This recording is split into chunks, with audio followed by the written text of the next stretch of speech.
Hello, everybody. It's Monday, and welcome to the Monday edition of Moohead Radio. I am your host, a big and furry bovine. Sorry if the sound sounds a little bit too reverberated, but we're going through a major storm that's passing through, and I had to keep Topaz out of here, so you're hearing all the sound bouncing off the walls. My apologies, but I think you'd rather hear that than Topaz barking. He barks at thunder, and it's been thundering a lot here. How's everybody doing? How did your weekend go? Hope all fathers had themselves a really good Father's Day. Today's program is some not so good news for Browns fans and some good news for Browns fans. And I'll start with the not so good news first, because quite honestly, that's the way it works. Oh, we're going to bring Derek Frisbee in. Hey, Derek, how you doing? Oh, sorry. I forgot to plug my Focusrite box back in. I couldn't figure out why my mic wasn't working, and that was why. There's always an explanation, isn't there? I couldn't believe it. I'm like, why isn't this working? And then I'm start looking at cords. I'm like, oh, it's not plugged in. Idiot. Jeez. So we're starting the show with not such good news. It is almost a certainty that Deshaun Watson is going to receive a full season penalty suspension by the NFL. The NFL is letting every conceivable public source, including the Washington Post, the Peacock Network, you name the outlets, the news outlets, and they're all being told that the NFL wants a full year suspension. And they're going to get what they want, believe me. But there are things that tell me that this is the way it's going to go as well. For one is Deshaun Watson's defense has been silent, with the exception of him basically making a few public statements. His attorney has disappeared. There has been no attempt whatsoever to discredit the people who are making the accusations, which means the accusations are most likely true. And the fact that the court of public opinion has been so easily won by the plaintiffs in a case like this, it's kind of obvious that the only thing that was said by Watson's attorney hurt him. His little speech about hand jobs and massage parlors. My belief is that he's going to be gone for the season. And like I have said in previous programs, the Browns aren't going to win very much this year. And Browns fans just kind of have to be patient about this, because there's two things at work here. One is the disappointment of fans who are going to have to watch a full season of Jacoby Brissett and backups, and everyone's going to be shaking their head saying, is this ever going to go away? Is this ever going to end? And mind you, this is unfortunate for a fan base that continues to be disappointed over and over again. But there's a bigger picture going on here. I don't care if a few of the plaintiffs exaggerated, or if they played to the public, or what they did. The fact of the matter is that Deshaun Watson has a problem. And that problem is you don't go out seeking sex on the internet when you're a public figure. And he needs rehabilitation as much as he needs suspension. And I think that this may save Deshaun Watson's career. And I know that a lot of people say, oh, he'll never be forgiven for what he did and all that. And that may well be what you're going to hear about him for years to come. But my opinion is, gone unchecked, he could have gotten into even more trouble, which would have been criminal, and he would have been in jail. My feeling is that where he was headed was absolutely the wrong direction, and this may be the ultimate wake-up call for this 26-year-old man to wake up and be responsible. I don't know that I believe in sexual addictions. I don't know if you can compare a sex addiction, an alcohol and drug addiction, but there's a pattern, and that pattern was repeated over and over again, whether it was privilege, whatever it might have been. It was a matter of time until something worse was going to happen. So just put that in your hip pockets, Browns fans. I know it's disappointing. You don't want to hear me say this because I wanted the case to play out. The case is never going to play out.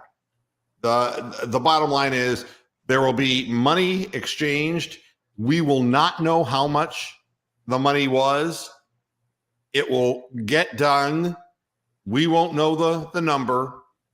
And the main thing that came from all of this is going to be a major suspension by the NFL. That's what Tony Buzbee wanted. Done a great job of lawyering for what he does for a living. It's been shameful, the lawyering from an 80-year-old man that Deshaun Watson has received, regardless of the problems that Deshaun Watson has. I've never seen such incompetence in my life. The only time to open your mouth is to get in the hot water. It makes very little sense to me. Derek, how do you react to all this? I personally don't believe he will get a full year. I think that's what they want. I agree with that. I think the way this is going to end up playing out is, kind of what we've heard a little bit of the NFLPA side of things where, especially with things such as like teachers unions and situations like that, 9 times out of 10, the unions will take the sides of, whoever is at fault. The NFL players are bringing up a very good argument in the case of a Robert Kraft, which I know you've talked about. Yep. And we've mentioned on this show. I think now, obviously, it's kind of a long shot, I would say, but I think that would knock off a full year. I think you're looking more so, in my opinion, anywhere between 8 and 12.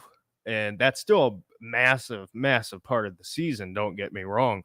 But I just think the NFL is kind of in a tough spot here where you have two sides of the puzzle. You have the players' sides where the players got to look at this and say, well, you didn't do anything about the owners, and the owners are supposed to be above the players. So okay, and I do have an answer for that, and it's all kind of retro stuff. You can't retroactively enforce something. The NFL will always have an excuse for the 32 men or the 31 men and one woman who own NFL franchises. They will always have the excuse. They're not going to go back in time and try and retry Robert Kraft for what he did. That's done and passed and over with. They are paying attention to what's happening now, and that's what they're focused on. As far as the duration of the suspension, yes, the NFL wants it.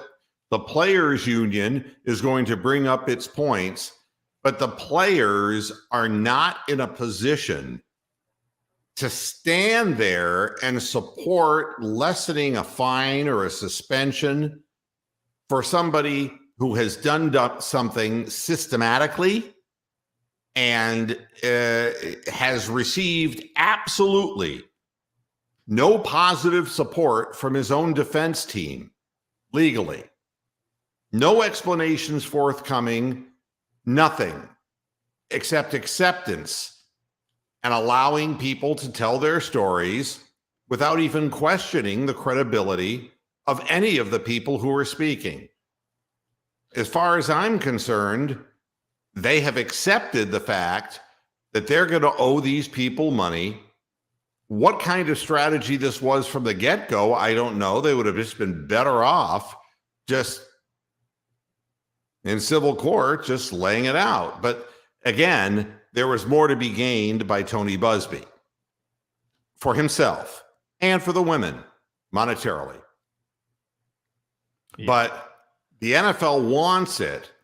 The players' union might say, that doesn't sound right based upon the way you treat your own. But the bottom line is the woman who's coming down with a decision on this is the first case she's dealt with in dealing with the NFL. The NFL is going to get what it wants. She is going to do what she needs to do to protect women's rights. There is no way in God's creation that the woman is going to recommend, the judge involved in this case is going to recommend a lesser penalty than what the NFL is requesting. Yeah. I'll say this much. As far as the people who are on the side of this is going to be a multi-year suspension, I think that is very much wishful thinking on those people's, beliefs. I just don't.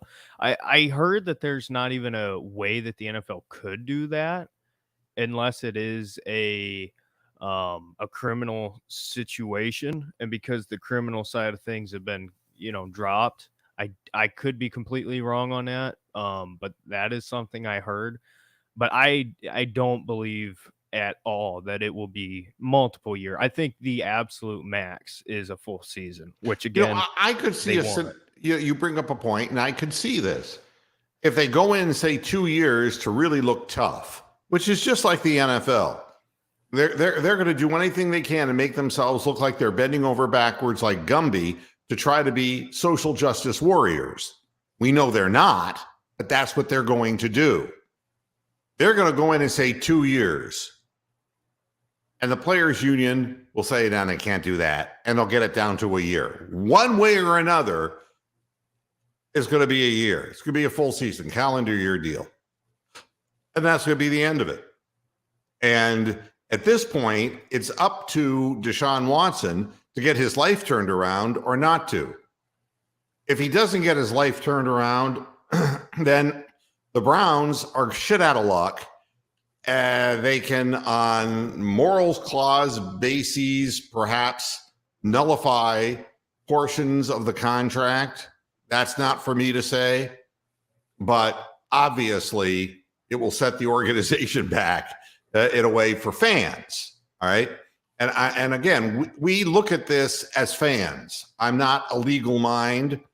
My thinking has changed over the course as the story has developed, because I promised everybody that I was going to sit tight and see exactly how the cases are presented. Well, one side isn't presenting a case at all. The other side is. And it's so close to the season that the Browns just figured it's going to be a year. I think they've known this for a long time, and this is what they're going to do. And, Mussolini, regardless. Yeah, just check this comment out. How do we know he'll still be the same player if he hasn't played in almost 3 calendar years? And the answer is we don't know that. I mean, at the end of the day, that's up to him, whether if he wants to take it seriously coming back. But I think regardless of whatever side you're on, whatever your prediction is, the NFL waiting this out as long as possible is not helping anybody. And it's what we've said, or it's what I've said, and I know you've mentioned it. It's just more covering the other stuff under the rug with Washington, with that whole situation. There's another one I can't even remember. They can't do the wrong thing, Derek. Yeah. The NFL can't do the wrong thing in this case, because they can defend women and take action, suspend him for a full year, and look like true social justice warriors. They cannot lose. And the NFL looks at things from a marketing perspective. And honestly, they can't lose. I mean, Browns fans are going to be like, "Oh shit, man, we just got screwed." But you've been screwed ever since 1999, Browns fans. We've all been screwed. We've had shit teams, absolute shit teams, absolute shit ownership, and we still do. So the NFL doesn't care about that. That's the way it's been since the Browns came back into the league. The truth is that the NFL has to do something that makes itself appear sensitive to the cause. The most interesting part to me is whenever this all does get resolved in a way, as far as the NFL side of things, what is the statement that the NFL is going to put out? What is their explanations going to be? What are they going to try to say to, like you're saying, make them seem like the good guys in this? Because I don't know how they can at this point. I think that they always do. I mean, right now they're working. They're killing players who were older players in the league who didn't know about brain damage, and they've killed them, and they've survived that because people. You know what people want? People want gambling. People want to gamble on games. They want their games on every week for 17, 18 weeks.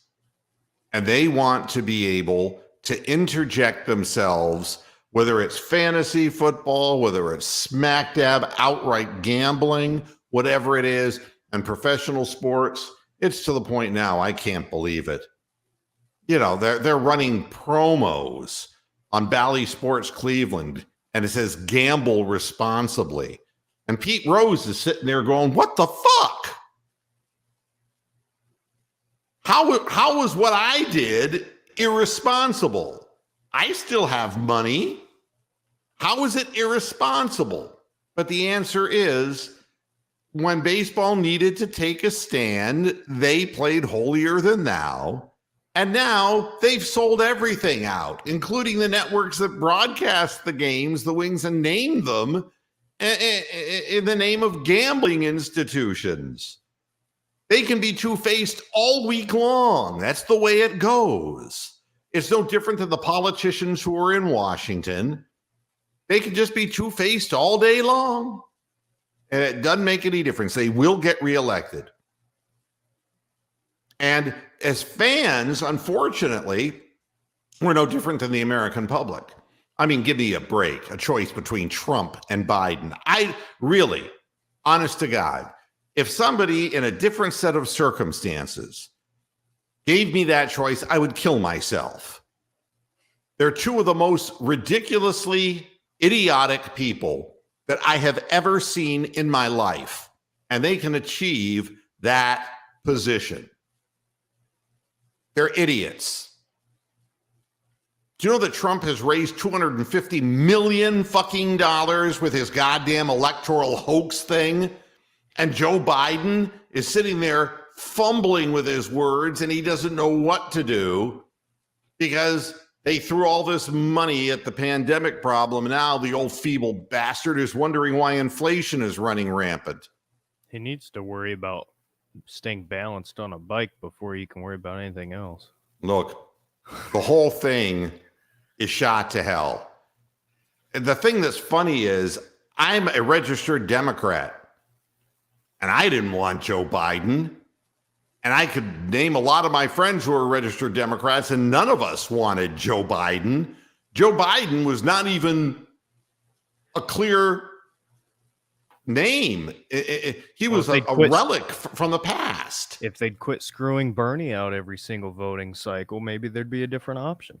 And Bernie, I know him from Vermont. Bernie's an asshole.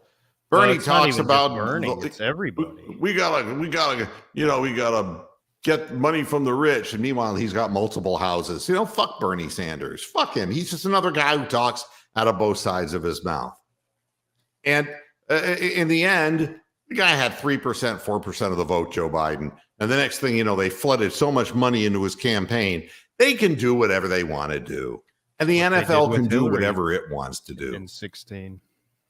Yeah. I mean, and the fact is, if you honestly believe that they stole the election from Donald Trump and don't believe that they stole the election from Hillary Rodham Clinton, then you're just totally sold and going right along with the deal. You deserve what you get if you're that stupid. It's professional wrestling. That's what people don't understand. It's political entertainment. Seems to be the case in football in Cleveland. You go in with your eyes wide open. You're a Cleveland Browns fan, and you say to yourself, my God, it can't possibly get worse. And then you always say, oh my God, it's gotten worse. But in the end, you have a choice to turn it on or turn it off. We choose to keep watching it because, there are men playing these games who care. There really are. And that's the reason there are some people who are doing this for the right reason, and they're professional about it. There are other people like Odell Beckham Jr. who are doing it for the wrong reasons. And I got to tell you that the wrong reasons are all over the owners of the NFL. They're doing it strictly for the almighty dollar. And they're selling flesh. That's what they're doing. It's hard for me to think of this in terms of a group of 32 people who own football teams. This league, I support a team that carries the same name that it carried when I first listened to a Browns game on the radio when I was 8 years old in 1965. That's the team that I cheer for. And sometimes it is just too bad that we can't get it right. But there are people out there. I mean, through from 1999 forward, look how many good players have come through Cleveland and the Joe Thomases of the world who have put their careers in and gotten nothing back for the effort they put in. I feel a lot more sorry for Joe Thomas than I do for Cleveland Browns fans. That's got to be terrible to absorb the kind of punishment and injuries that you go through, and the team never even gives you a fucking chance to win. That's horrible. So that's how I look at it. I'm a Browns fan.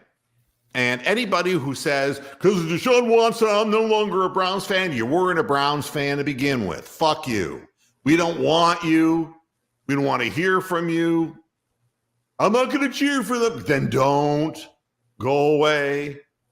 If you want to go ahead and talk about and do your own podcast or whatever you want to do and say negative things about the Cleveland Browns, I'll tell you something. I could have a podcast and tell you negative things every single day of the week about the different owners in the NFL. But I'm not going to do that because I am a fan. This is a fan-based program.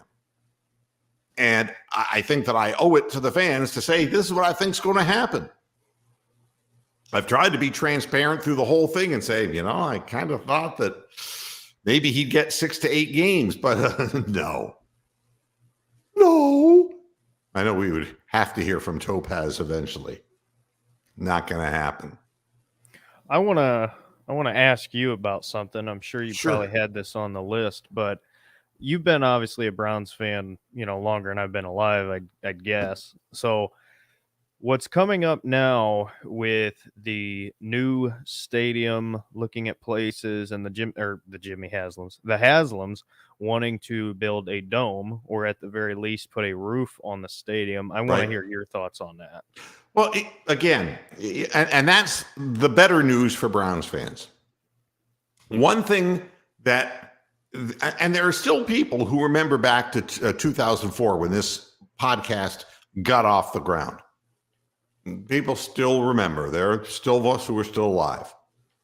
And the thing that killed me about the way everyone was so excited that the Browns were coming back in 1999, and I was kind of, at the time, not doing any podcasting. I don't think podcasting really existed. I was just looking at it going, They basically have awarded the team a few months before the season and we don't have management in place. And they're not going to allow us any draft favors to put us into the league. We basically have to accept whatever the other teams dumped into their garbage off their roster. And we didn't have any, I remember when the NBA wanted to get Ted Stepien the fuck out of Cleveland, and the Cavaliers got all kinds of help. How do you think Mark Price and Ronnie Harper and Brad Daugherty and John Hot Rod Williams. How do you think these people came to be? Because the NBA said, man, Stepien raped the organization so badly, they were going to be bad for the next 40 years. They had to step in and do something about it. But the NFL had no such love for the Cleveland Browns. The fans fought like the dickens to get a team back. But what they got back wasn't a team. And there are some young people who watch this program who don't realize that the team never had a chance. I mean, the whole naming of Dwight Clark as a general manager, and the thing was so hastily put together, and hiring Chris Palmer as a head coach. This thing, everything, and to make matters worse, that fucking stadium. You couldn't be a Cleveland Browns fan of my age and vintage without remembering the Muni. There's no way, even though it was old and creaky, that fucking place rocked. It got loud. It was hard for teams to win in that stadium. It really was. And our players were used to it, and the other players weren't. And we'd win there. Then we get this goddamn Cleveland Browns Stadium. The name just as generic as the building itself. The place is dull and lifeless. It has all the warmth of Comiskey Park in Chicago. Why do you think that the Cubs kept losing and kept drawing fans, but they weren't even having nighttime games all those decades? Because the ballpark was beautiful. Look at Camden Yards. I don't really think that the Orioles have been a contending team for a long fucking time. Camden Yards was the best baseball park of its time. When it was introduced, it was part of an entire renovation of a downtown area in a city that was a beleaguered economic city. Beautiful park. Look at Jacobs Field. It'll always be the Jake to me. Fuck Progressive. It's always going to be the Jake to me. Look at how that helped revitalize that part of town in Cleveland. That ballpark, was a blessing. And it came at a time when the talent was in Cleveland too. And Jacobs, the owner, put some money into the thing. What did we get, us Browns fans?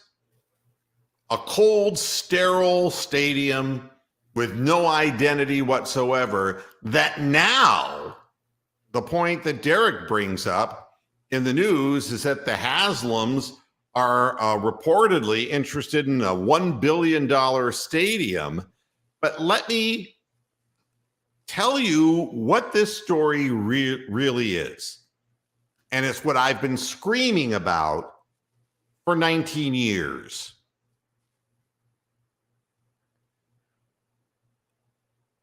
The reason that they're looking is because, yes, they realize that it's a shit stadium. They recognize that. They didn't build it. However, it's falling apart.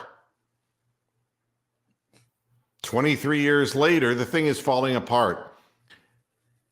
The Browns, according to inside sources, have stated that the stadium was poorly built, cheaply built was exactly the way that it was explained and described, and was falling apart. And this story, which has leaked out, has gotten a little bit ahead of itself.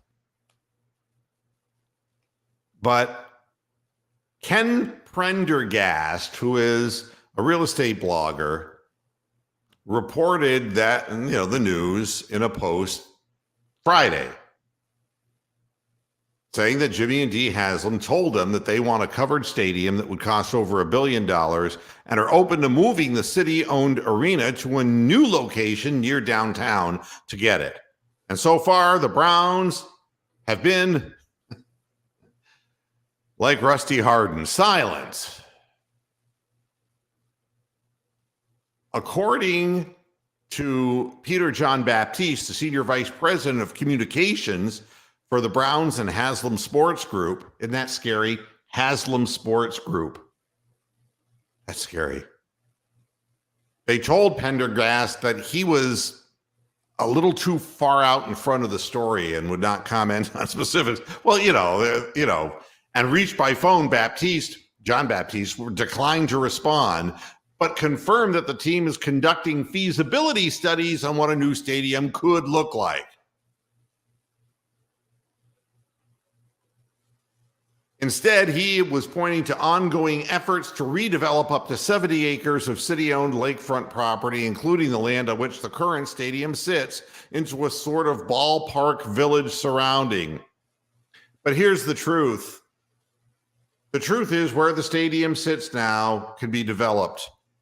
And that's exactly what the Haslams will do. They're going to get people to use, merchants or whatever.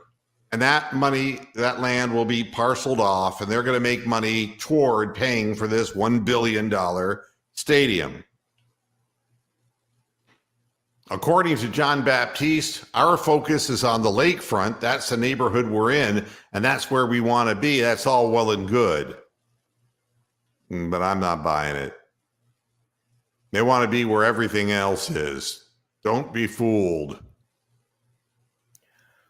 I think it is a good idea, though, as far as looking into new stadiums for a couple reasons. I think that when you have, and this is one of the points that, has kind of been brought up when talking to some friends about this.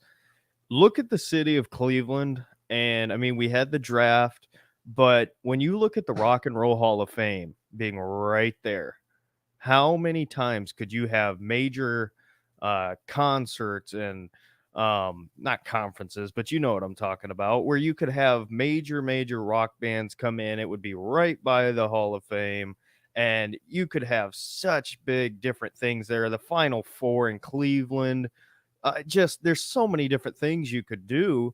And I feel like the way the Browns are set up right now, it's just not ideal for that. And for the Haslams, you got to be looking at it as the team is on the upward swing. And do you want to capitalize that now? I mean, I saw a thing the other day that the Browns sold 100% of the tickets for the 2021 season. So, I mean, yes, the Browns fans are loyal, but now that you have this team and you spent all this money to go out and get this new quarterback and all of these different things, from a merch standpoint, from a city standpoint, I feel that now is kind of the time to capitalize on that. Build everything up. If people are going to come and people are going to spend money, you might as well do it. Yeah. I mean, look, I've been screaming about this stadium. It's the easiest stadium for teams on the road to win in. And that is statistical. That is proven. That's not something I'm just saying. And I'm not saying that it's evil spirits. Obviously, the ownership of the team and the players who have played for the team and the way it was put together wasn't very good. But the stadium itself is not a place of prideful destination. I think a lot of people just stay at home, to be very honest with you. They'll watch the game on television, do whatever, but they don't. Why would you want to go to a cold, barren place like that? It's just a poorly built money pit. Well, you can't make the same mistakes that the Buffalo Bills are making. A cold weather team, and they're building a new stadium and not putting a roof on it. I mean, at least I understand. I don't like the domes. I'm not a real big fan of that. But when you can put a retractable roof or something like that on there to where you can still have that outdoor effect, but at the same time be smart about it, you do it. It's 2022. It's not that it's not impossible. It's just stupid in my opinion. So if you're going to do this, do it right. You have to. You don't want to mess this up again, because then we're going to be stuck for another 20, 30 years, if not more. Well, we're famous for messing things up.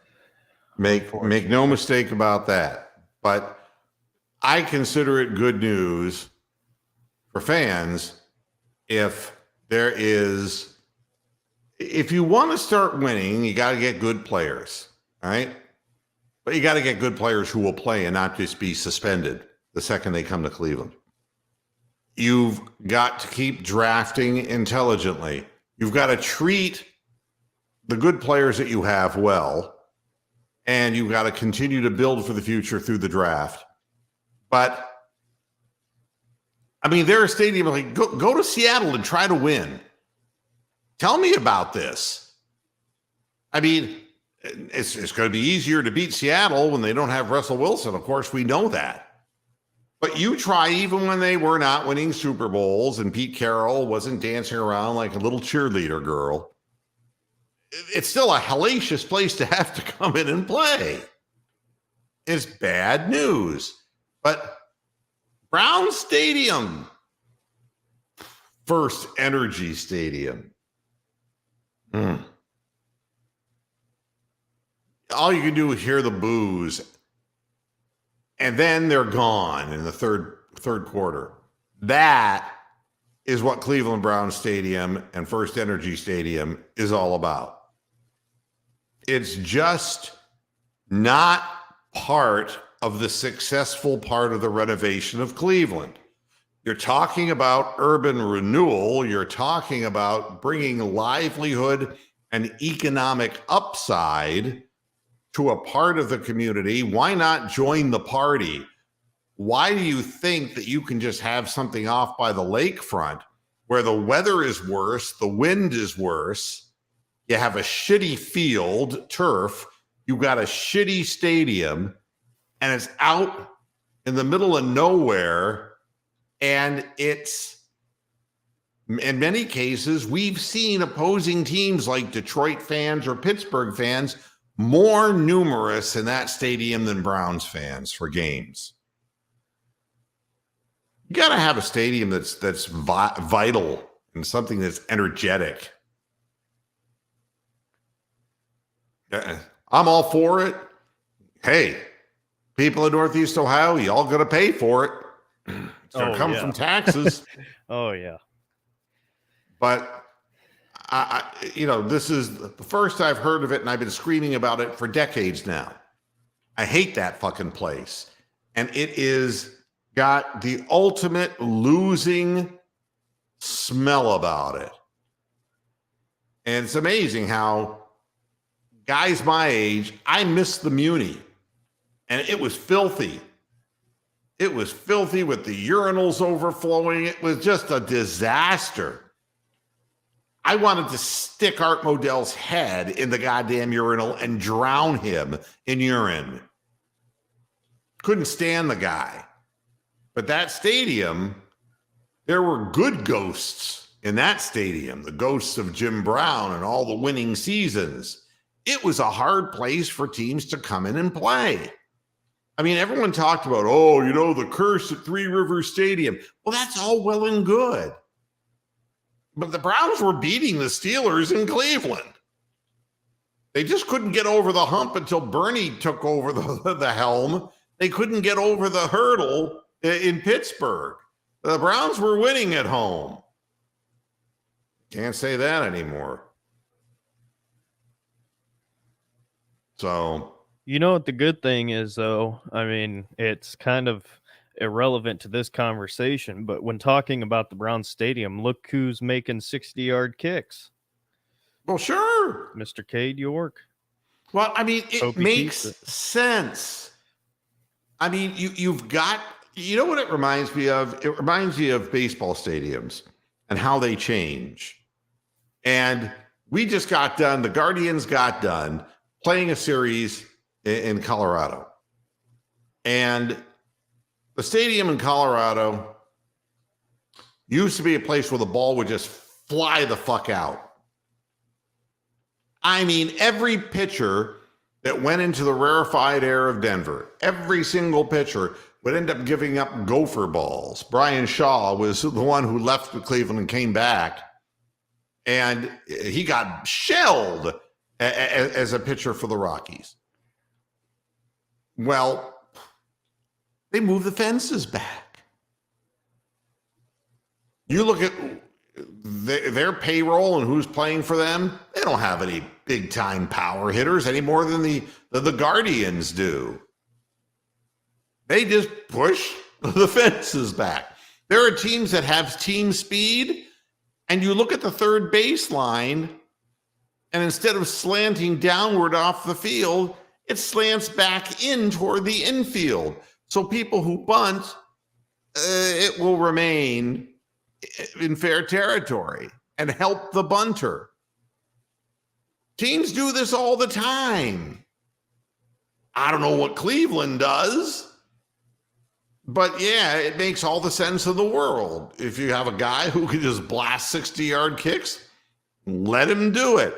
This whole thing about, well, you know, it's our stadium and we play the wind. No, you don't. None of your field goal kickers could kick the ball straight to begin with. It's gotten into every one of their heads since Phil Dawson. There hasn't been one good fucking steady kicker in Cleveland since Phil Dawson. Now, what does that tell you? Yeah. It's amazing. Oh, there's more that I want to say about the Deshaun Watson case, but from a different perspective. Headline: Emergency protective order filed against NBA veteran Rajon Rondo dismissed. You see, here's how it plays. What it said, the request for the protective order, the woman alleged that Rondo threatened her with a gun and said that she feared for the safety of her children and that Rondo had a history of volatile, erratic, and explosive behavior. But the parties reached an agreement. Nothing. The guy's waving a fucking pistol in front of children and nothing. This is all about PR, folks. Do you think those children, that the settlement's going to help the children, remembering what a fucking lunatic who looks like a goddamn magpie with a goddamn pistol in his hand? I don't think that there's any settlement that's going to help a kid out of that. Or the woman out of that. Deshaun Watson wasn't waving a goddamn gun around. There's no justice. There's no justice. The poor get poorer. The rich get richer.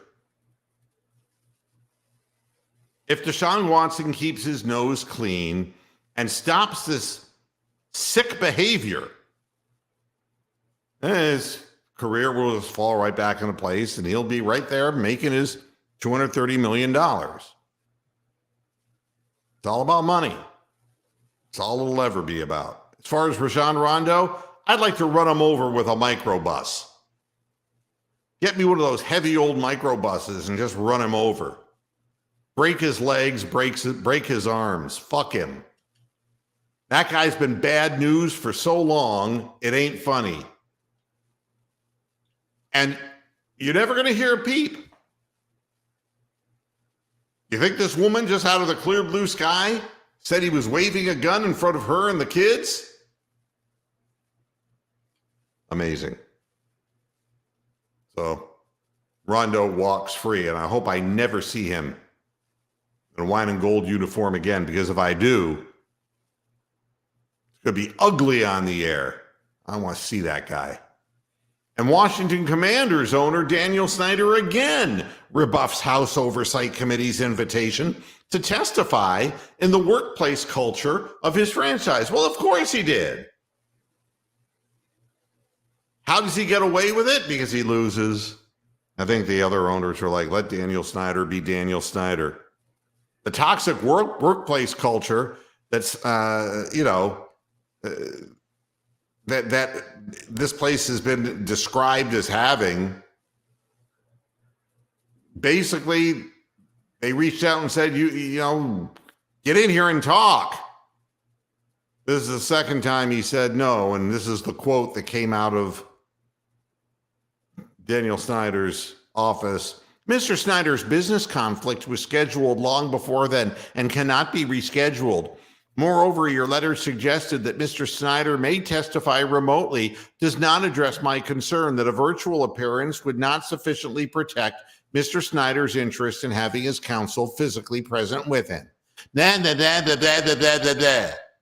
Fuck Daniel Snyder.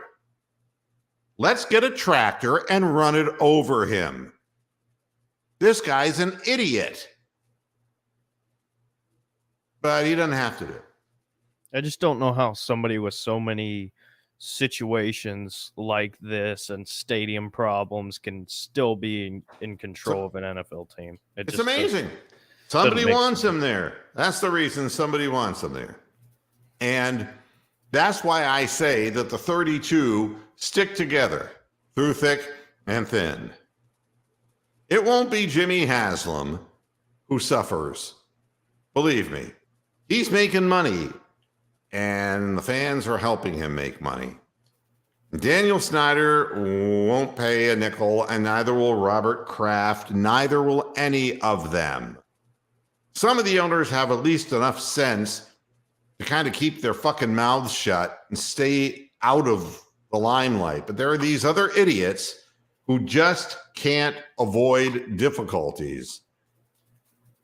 But yeah, he's never going to have to talk to anybody because the NFL is going to make their stance about women with Deshaun Watson. And they're going to say, now, we have spoken, and anybody after this that continues this bad behavior, blah, blah, blah, blah, blah, blah, blah. And that'll be it. It's the way it always is. Pretty sickening. Pretty sickening. I don't know if you've seen some of the other Browns news recently, but have you heard about Kareem Hunt? Yeah, he wants to stay, and he's willing to take a haircut to stay. Yeah, it's a bit interesting because I don't know if it was on this program, but we talked about how first of all, we drafted Jerome Ford to eventually be his replacement, but regardless, the life of an NFL running back is just not long. So the fact that if this is true, that he would be willing to, take a haircut and play more time here in Cleveland, he must really love this city and this team because he's risking a lot as far as the financial side of things go if he were to stay. I got to be honest with you. Maybe he's just got good representation. Stop and think for a minute. How many running backs in the NFL have the ability to make millions and millions and millions of dollars and actually have a snap limit that will prolong their careers? I mean, you look at the Earl Campbells of the world, the workhorses who were crippled early in their careers, the guys who would get the ball, and run the ball 30 times a game, the guys like Peyton Hillis, long career, guys who would have a couple of good years and then go away. If you can knock a few $1 million off to make something look attractive to a team, and you get to play behind Nick Chubb, and Nick Chubb is going to get his 24 carries, 25 carries a game, and you're going to get 15, and you're going to make those millions. It comes down to dollars per snap. If you get to play longer, you're going to make more contract money. To get the ball 30 times a game might sound great for the fans because every time right now Nick Chubb touches the ball, it feels like, man, he is one broken tackle away from breaking this all the way. And we are willing to give him the ball 30 plus times a game if need be to get that done, but that shortens his career. So maybe it makes sense. Maybe it's for once not egotistical. Maybe it's practical. I Well, don't it's know. what the NFL is moving towards. I mean, if you look at a lot of the league now, I mean, look at Dallas. They extended Ezekiel Elliott, and obviously now that doesn't look as good. But they went ahead and drafted Tony Pollard to, hoping that he could play backup role, and he stepped up, and now they got two great running backs. You look at Denver. They drafted that one kid. I forget his name. You know who I'm talking about, or people will know. From UNC, and then they bring in Melvin Ingram. It's like the entire league is now moving more so towards that dual running back system. So I don't even think really if Kareem Hunt were to go to a different team, yeah, he could be running back one, but the NFL as a whole is 100% moving towards running back by committee. I mean, that's not even debatable in my opinion. But look at Major League Baseball. I mean, there is a time, and again, I'm old. Remember, I'm old. We had guys who were throwing 300 plus innings a season, every season. Ferguson Jenkins would be one. Gaylord Perry would have been one. Tom Seaver would have been one. Guys were just, and man, complete games. Bob Gibson. These guys were pitching complete games. Denny McLain. Now, baseball, if you get a starting pitcher has done a remarkable job getting through the seventh inning, so you can then move it to the setup guy and then to the closer, right? And the reason is because they've developed these new pitches, and it started with Bruce Sutter, and it started with the split finger. And the pressure that put on the ulnar nerve in the arm, that resulted in more Tommy John surgeries. So that now 50% of pitchers in the minor leagues have already had Tommy John surgery. Can you fucking believe that? Yeah, that's crazy. It is crazy. But yeah, you start splitting your fingers and holding knuckle curves, and it just puts unusual torque on the mechanics of the body. So what you're doing is you're saying, we want Emmanuel Clase to throw 102 miles an hour, and we want him to throw a 94-mile-an-hour splitter. Honest to God, this is fucking crazy shit. And he comes in, and the day of the 2-inning closer is done. You don't bring your closer in early. If you're behind, you just put whoever you're going to put in the 9th inning. If you're ahead, you put in your closer. And you look at the number of innings pitched, and the idea is you're trying to spare somebody's arm for as long as you can. This is the way it is in the NFL now with the running backs. They see them go down. You see too many Saquon Barkleys. These guys not only go down, they go down early in their careers, and they never got a chance to be what they could have been. So it does make sense. It's a brutal game. And that position, you're getting hit in the legs constantly. Constantly. Look at the entire Ravens running back room. Gus Edwards, J.K. Dobbins. You can throw Lamar in there. Got hurt. I mean, it's just such a risky position. And the NFL is moving more towards a passing league. But for these teams like the Browns who love to run the ball, you got to have multiple options now. There's no such thing as just having one bell cow running back to just rely on, because they just do not last anymore. And that's not going to change. This is how it is going forward. Yeah. And I think and the thing that's really bizarre about it is, yeah, they're going to put more money in. And yes, the Browns, if they can come to a conclusion with Kareem Hunt, will certainly take him on. 17-game schedule, man. Yeah. I mean, you got to have more than one. And without the kind of drop-off that we've seen in the past. That's what makes the year-long suspension for Deshaun Watson so damning for Browns fans, is that, and I know what the fans are going to say. It's like, we had a pretty decent quarterback and we fucked that up, and then this guy can't play and we end up with Jacoby Brissett. And it's like, exactly. But it doesn't matter. They don't want Baker Mayfield, and Baker Mayfield doesn't want them. So that's all good. What's another year to wait? What's another year to wait? Just be happy it's Jacoby and it's not Case Keenum, because then you'd really be in for a long year. You're going to be in for a long year anyway.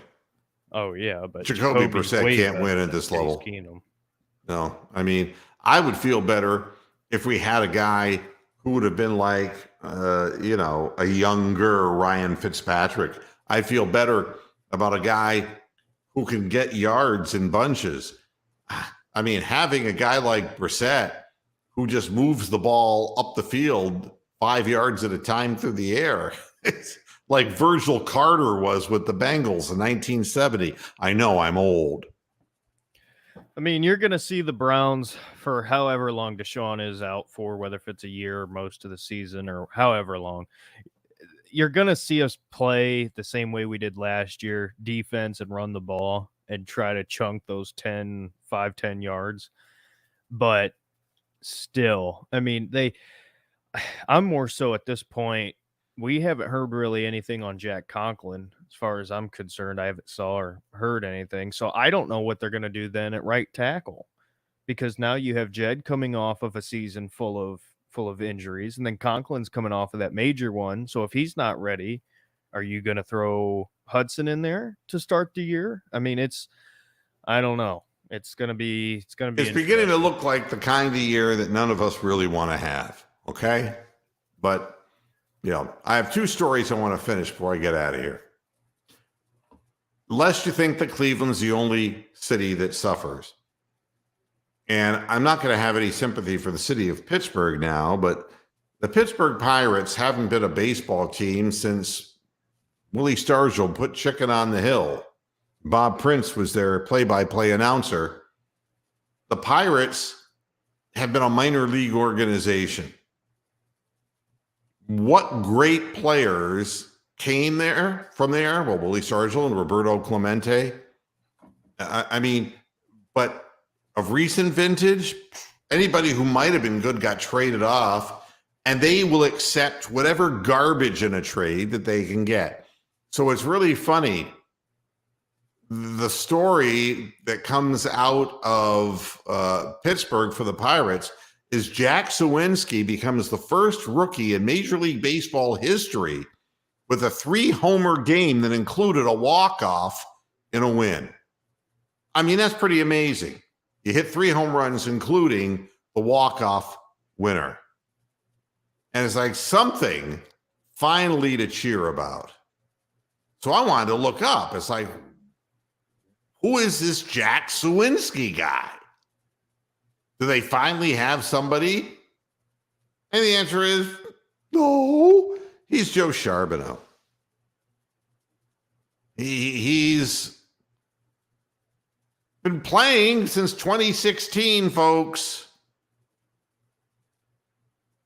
If you want to know what he's done, in 2016, he had 0 home runs playing in a rookie league. When he went to full A ball, he hit 9 home runs. And then in 2018, 10 home runs. And then in 2019, 12 home runs. And in the minor leagues, his batting averages varied from a 241 to a 227 to a 255 to a 208. So that's who Jack Suwinski is. He'll have his moment of fame, just like Gomer Hodge had his moment of fame when the Indians many decades ago. But the poor remain the poor. As for the Guardians just took 2 out of 3 in Los Angeles. That's pretty damn good. Dodgers were a good baseball team. And the Guardians played well, got some timely hits.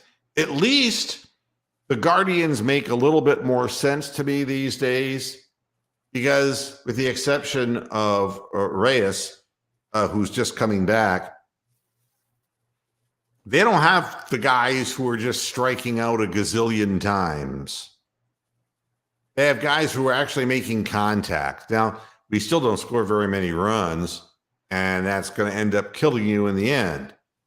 But at least there's some semblance of a strategy in this, that they're putting the bat on the ball. They're not striking out as much. They're stealing bases and getting runners in scoring position. They're doing some things correctly. Yeah. I mean, for all the people who are saying, "Oh, the Guardians, Indians, whatever you want to call them," for all the people saying, "Well, you've only played bad teams. You can't, get it done." I think they've shown that they can do quite a bit. I mean, some of the teams that they've faced might not be the best of the best, but it's not like much, if anything, is really changing. It's not, maybe you're not putting up a ton of runs, but you're still getting the job done. I mean, you can only play who's on your schedule. Look, So, Terry Francona wins. All right. yeah. He won in Boston, and then they chased him out because the dugout beer scandal. And, he comes to Cleveland, of all places. He's got no payroll. He's got no players who are worth really. I mean, they've tried to model themselves after the Rays down here in Tampa. And they have some ball players who wouldn't be playing anywhere else. Guys like Stephen Kwan, he's hitting a 270. But he'll slap the ball the other way. You can't play shifts against guys like him, Palacios, who, by the way, is probably not going to remain. He's going to be going down to play every day in the minor leagues. But you got players who get their bat on the ball and are willing to drop bunts, hit the ball to the opposite field. They're line drive hitters. And the thing that's amazing is they're winning, and Miles Straw, their leadoff hitter, can't bust a balloon at home plate, man. His batting average is dipped below 220. He can't hit the ball. And he was a 270 hitter last year. And this is unusual, but his numbers have dropped precipitously. But guys like Naylor getting their share of 2-out hits and driving in runs. I mean, even Owen Miller, his batting average has bounced between 260 and 270, but has gotten timely hits in the final 3 innings of games to give the team leads. The catchers can't hit. We know that. That's a given. Jimenez is obviously making solid contact and has become the player they hoped he would be when he was so highly coveted in the New York Mets organization. They got some guys who can play a little bit. And I'm not going to tell you that and now I've lost the name of the player. Ahmed Rosario. I mean, hot, cold. But he's another guy who he'll slap at the ball and hit it through the right side of the infield to get the guy over from first to third. And then you've got Jose Ramirez. Ground ball, Miles Straw. Yeah. Hit anything in the air. Right. Unbelievable. I've never seen a player, when you watch baseball, a lot of times I think the common thing when I watch the MLB as a whole, guys just, swing and hit. Where when you watch Miles Straw, every time he's up at bat, I mean, it's almost you could put money on it that it's going to be a ground ball at somewhere. I mean, it's just unbelievable. Yeah, well, and Jose Ramirez is the best player in the league. Yeah, they got no protection. They just walk at him. And anytime they pitch to him, he makes them pay. Yeah, I mean, he's hitting the long ball. He's hitting extra base hits like there's no tomorrow and getting clutch hits like there's no tomorrow. He's been out a couple of games with a bruised thumb. But what a season he's had.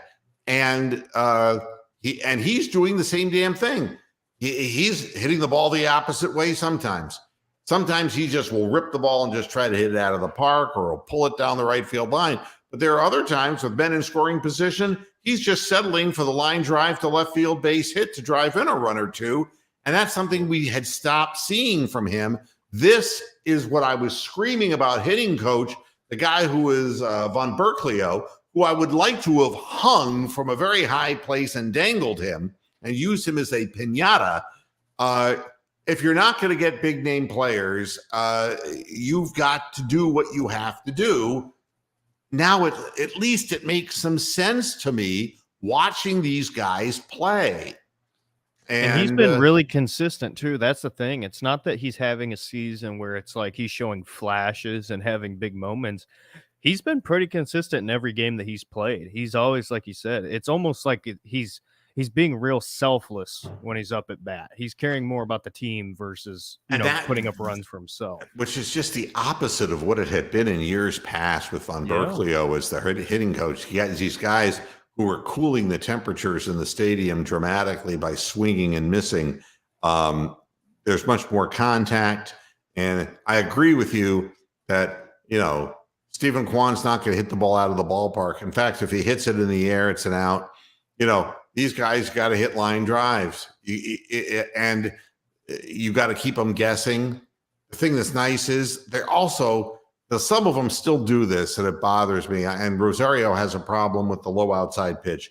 He will lean over the plate and swing and miss. I don't know what, he has a blind spot there or whatever. But guys like Kwan, they are, and until recently, Miles Straw, who really would take his share of walks. This year has been a terrible year for him. And Owen Miller has become much more compact to swing at home plate. And guys are willing to take their base so that the next guy can get the job done. Naylor's been nothing short of amazing. I wish he'd lose weight and get serious about playing the game because he's not in shape. And, he's limping around because he's carrying way too much weight on that frame. But he's even willing to go the opposite way. He's not a true power hitter. These guys are all line drive hitters. And I'm going to end up the show by just saying the same thing that we talked about with the Browns and a dome stadium or a stadium with a retractable roof and Cade York. I think it's time that the fences need to be put back in Cleveland. Move them back. These guys aren't going to hit things out of the park. Leave them down the line if you want to go shorten them down the line. But what teams do is they become doubles and triples hitting teams. They open up left center and right center. So what you might find is instead of a 400-foot, center field wall that goes to 360 or 370, and then down the lines comes down to like 350. What they do is they'll have a 430-foot center field wall, and the power alleys, which is what they used to be called, will be 375 feet away. And if you have gappers out there, the outfielders have to decide, do they want to play deeper and let the ball fall in front of them, in which case then the Guardians get singles, or do they want to try to take that away and then give up the gappers that go all the way to the wall? They end up as triples because our guys from Rosario to Ramirez to Kwan to Jimenez to these guys could run. They all have speed. So it would be an idea. You want to talk about speed? How about that catch that Kwan had? Oh, my goodness. Oh, dude, that was unbelievable. He laid out. Unbelievable. Man. And A to Z Crypto, I'm examining, and I'll talk about that in days to come. Cavaliers at 14 are not a priority right now when I have everything else going on, but I'll get to it. I promise. I got to get out of here too. Derek, I appreciate you coming here and joining me. I really do. Yep. No problem. Sorry I wasn't earlier. If I get that shoulder popped back in, go easy, man. Yeah. When you try, when you're moving, when you have a separated shoulder, it's not exactly an easy task. And I try to do too much and it, I don't know. I go back soon to see how much it's healed, but I got a bad feeling they're going to tell me it's worse. So we will see, but just got to hope for the best at this point. There's nothing really can do. Just trying to take it easy. So anytime you want to join us on the panel, you have an invite and are welcome to come on anytime you like. And that's true with anybody who's watching the program. We take all comers and we enjoy talking sports. We're just fans, man. That's what we are. I can't wait for the day that Mr. Joe Shipley jumps up here. That would take some balls now, wouldn't it? Thanks everybody for tuning into this edition of Moohead Radio. We'll be back again on Friday to see what happens next. Until then, hasta la vista, Pasture Heads. Good night. Ooh.